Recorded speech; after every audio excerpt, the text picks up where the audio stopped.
Welcome back. We are live on land in Hanalei Bay in Kauai for the arrival of Team Flying Fish, our 13th team to arrive in the world's toughest row, Pacific 2023. Such a lovely arrival from these guys. We had laughter, we had tears, lots of hugs on board as they crossed the finish line.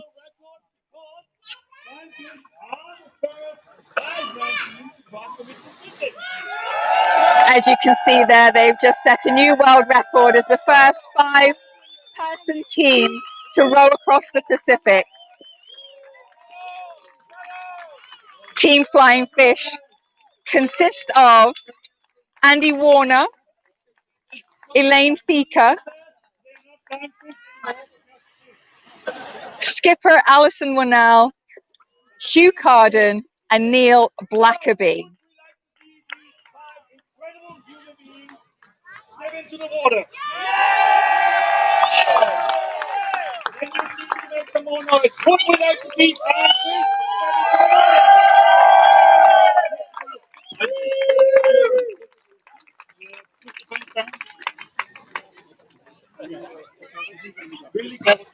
Four of the team have rowed the Atlantic. Andy Warner rowed the Talisker Whiskey Atlantic Challenge in 2015. Andy's the first one into the water, giving race director Carsten a big hug. Andy has a background in indoor rowing, and his row of the Atlantic was in a pairs team. He actually celebrated his birthday on the Pacific on the 2nd of July. Aww.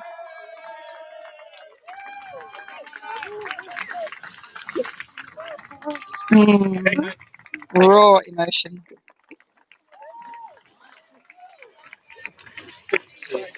Come on, man. Come on, man. Hey, here we go. Hugs with operation manager Manny. Next up, we've got Hugh Carden. He said that he decided to do the row at aged 63, as this may be the last opportunity he got.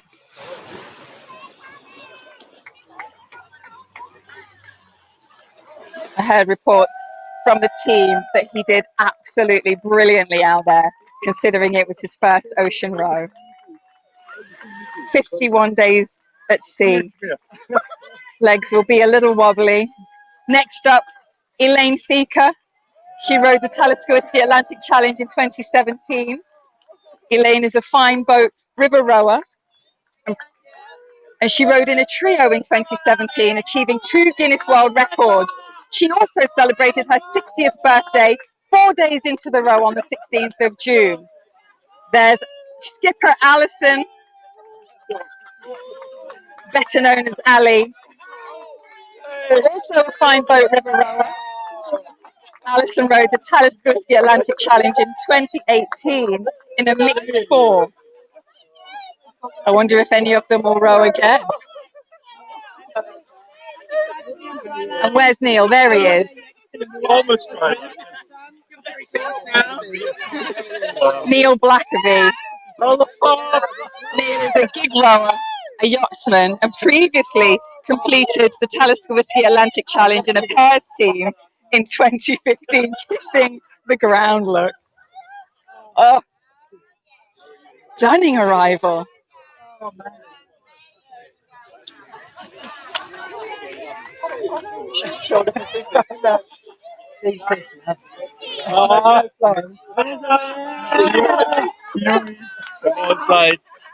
Big hug for Team Ohana's Paul. Paul was out there in an outrigger with the team in yellow behind from the Hanalei Canoe Club. Wow, my. How could you do that stuff? You're the man, you're the man. What a fabulous job. Oh, you're a beautiful man. You're a beautiful man. What a man. Oh, my God. Oh, cute! Oh. There you go. You have a beautiful man. Oh. Oh, welcome back. Oh. The team's motto is if you can't come first, come last. It's also Andy's key to a successful relationship as well. And I'm pretty sure the 5 of them put that into practice You guys. Oh.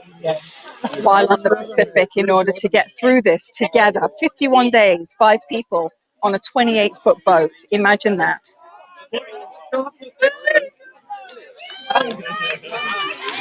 They rode for charities, Air Ambulance UK, which is based in 4 different regions of the UK. The crew were raising money for their respective air ambulance charities under the umbrella of Air Ambulances UK for the regions of Devon, Cornwall, Hampshire and Isle of Wight and Wales. And they also were rowing for the SSAFA, formerly the Soldiers, Sailors, Airmen and Families Association, the Armed Forces charity. And that's a charity which provides support to serving men and women and veterans from the British Armed Forces and their families and dependents.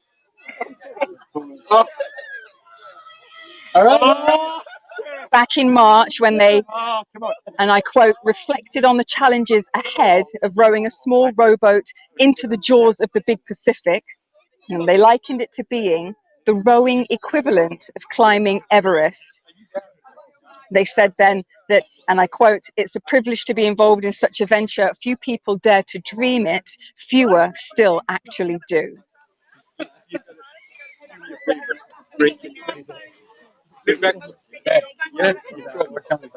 Oh, look at this.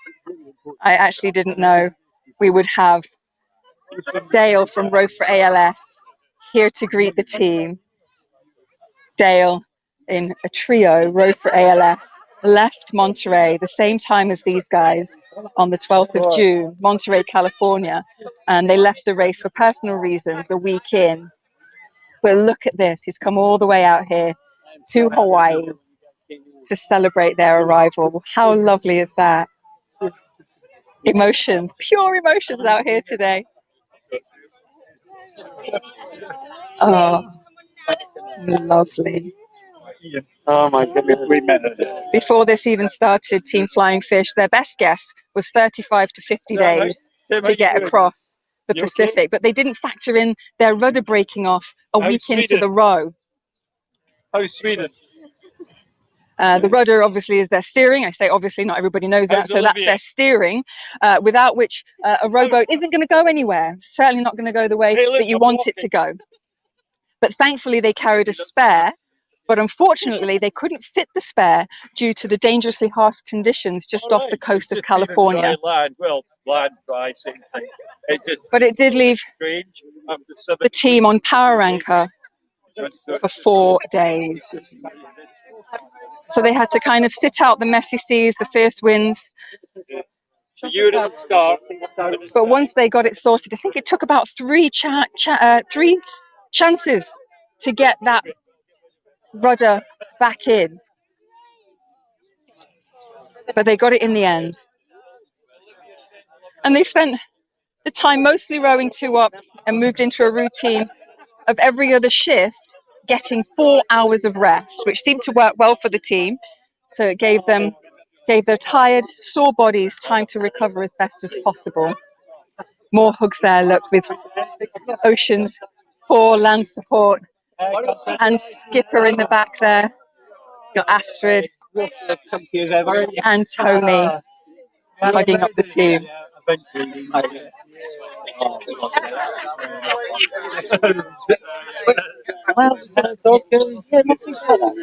They also had issues with the auto-tiller arm mid-January, which meant that after a few tries at fixing it, they ended up having to manually steer. And in some ways, it's kind of handy to have a 5th person on board so that they can do the steering with Neil.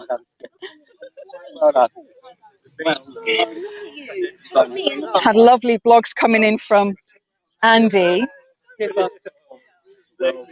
on their social media.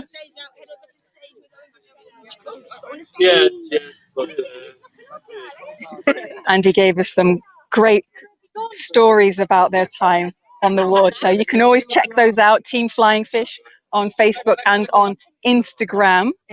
We also got a nice update from Elaine as well, keeping us entertained, saying that even if the Pacific cruise was by far light entertainment for the team as they lived it. She wrote in a smashing account of her so-called 5-star luxury cruise on flagship Voyager, the name of their boat. So the team can see you and hear you. There's Elaine. Their blog posts were well worth the read, so make sure you go and check that out. What we have just witnessed here today in beautiful Kauai, Hanalei Beach, is the arrival of Flying Fish. But first, before we announce time and the interview, we have the honor of giving you a local cultural welcome. Lots of aloha within these kids.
Ladies and gentlemen, a big applause again for the future of Kauai, who did a holy mahalo. Thank you.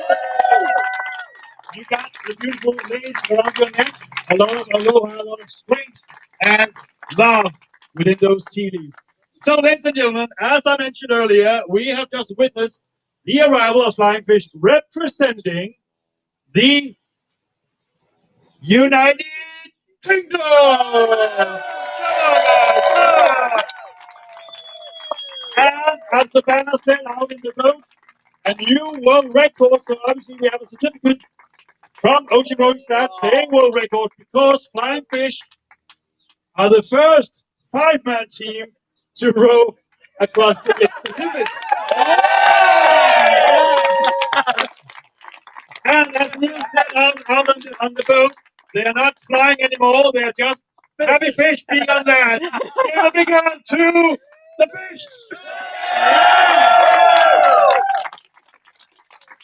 So guys, what a ride. We had 14 teams at the start line in Monterey. One team, row ALS, had to row back into California. So you are officially the last boat to arrive in this year's 2023 World Cup Row Pacific. It's been quite challenging out there, but a few more things before I ask you a question. 4 of you have done the Atlantic crossing in the World Cup Row, previous named the Transpacific Atlantic Challenge, and that is Neil and Andy and Elaine and Alison. Yep. So you now have 2 crossings under your belt. Then we have a new ocean rower who, by the way, also officially now is the oldest person to cross the Mid-Pacific.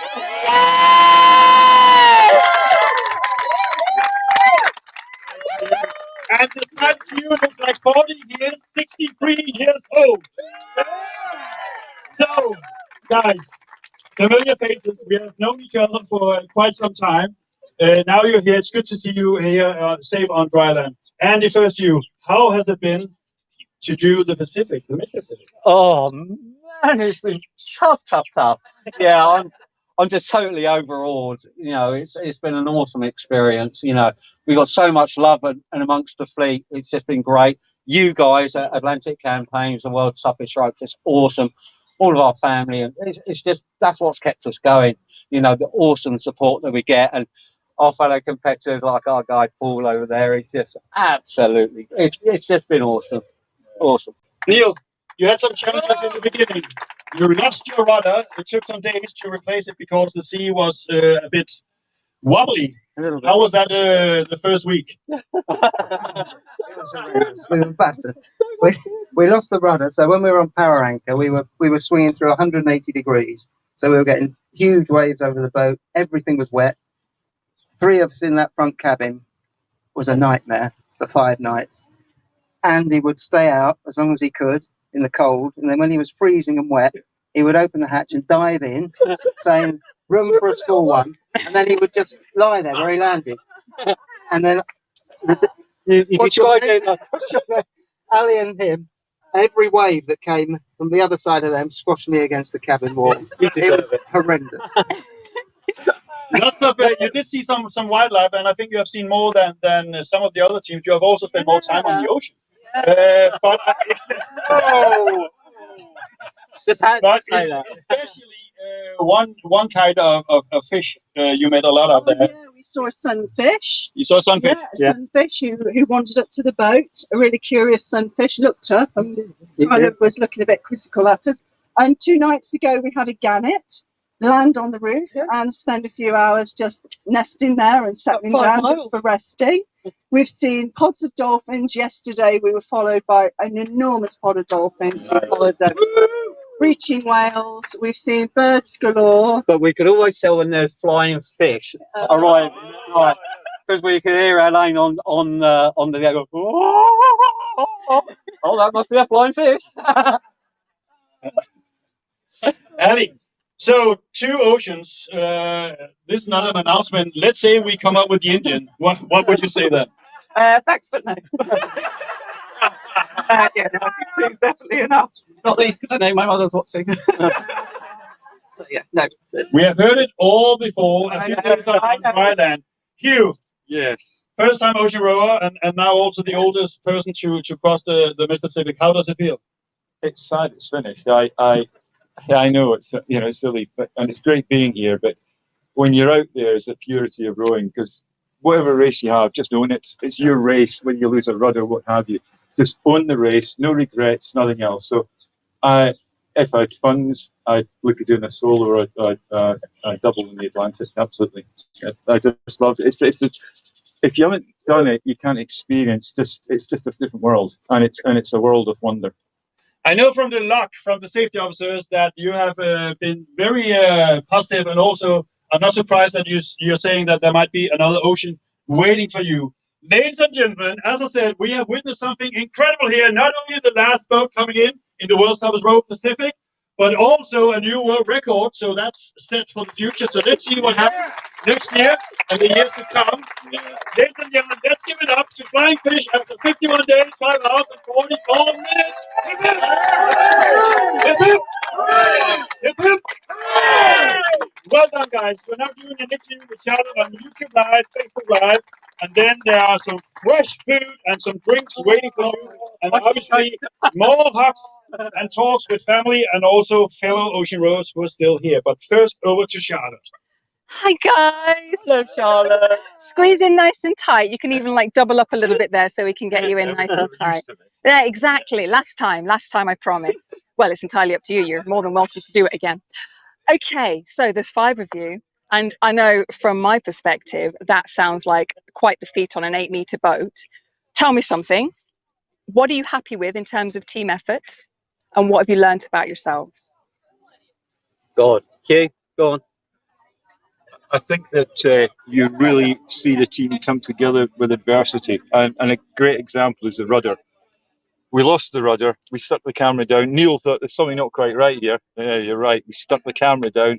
The rudder had gone, and the reality is that after 4 days, I cried. I thought that's our race over. But then you work together. Great support from the safety team, discussing everything with us, telling us what the options were, and then Sea State and Andy making the decision to right, Sea State's ready, let's go in the water. And we did have a discussion who went in first, because we had a discussion about kids, whose kids were the oldest, who could afford to be. It was that stage we were worried about things happen, and so so it's scary. But we had to get the rudder to fit, so we got it fitted, team effort, and we were on our way. But the reality was, if we hadn't got a spare rudder, we'd have been in a challenging. Our race would have been over after 4 days, which is not a place you want to be. So Well, we started on the back foot from there. We Yeah. was absolutely hammered while we were on power anchor, absolutely battered. So morale was on the floor. When we got the rudder in, we were so behind the fleet, which is demoralising. Been there before. And, you know, to just pick ourselves up, you know, I couldn't wish to share this experience.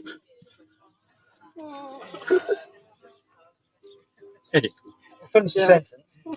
No, have a little emotion. That's fine. We like that too. Oh, Great. so lovely to see What- you still as What such for a people? strong Messages team. that we knew were coming Yeah. through. You know, that was almost a sort of turning point, and we were just, you know, we haven't seen the messages because we didn't, you know, don't have full internet access, but you know, we so look forward to reading them, and thank you to everybody for supporting us, because you know, we were told about it, and it's just kept us going. Definitely kept us going, just kept us focused, and even the messages from the fleets themselves. Yeah. We had a WhatsApp group, and they were just sending us messages, and honestly, it blew us away. The camaraderie within this fleet The has love, been absolutely phenomenal. And from you And I guys, love Atlantic every campaigns single as well. person. Just brilliant. Yeah. Yeah. One thing we haven't mentioned yet is we struggled with the steering the Yeah, whole yeah. way. The whole way, our auto helm was playing up. So I think there's Well, fell to bits would be a bit. yeah, it's been to bits. We put new ones on. We put the old one back on. It kept taking us north. It wouldn't stay online. There's about 10 bags of cable ties all used up in ties there. are your friend. It was literally cable tied together to get us to the end. Yeah. And actually, at the end, it started behaving Yeah, itself. yeah. Yeah. Well, you guys kept us going with your wonderful blogs. Thank you for that. There's a book in there somewhere, I am sure.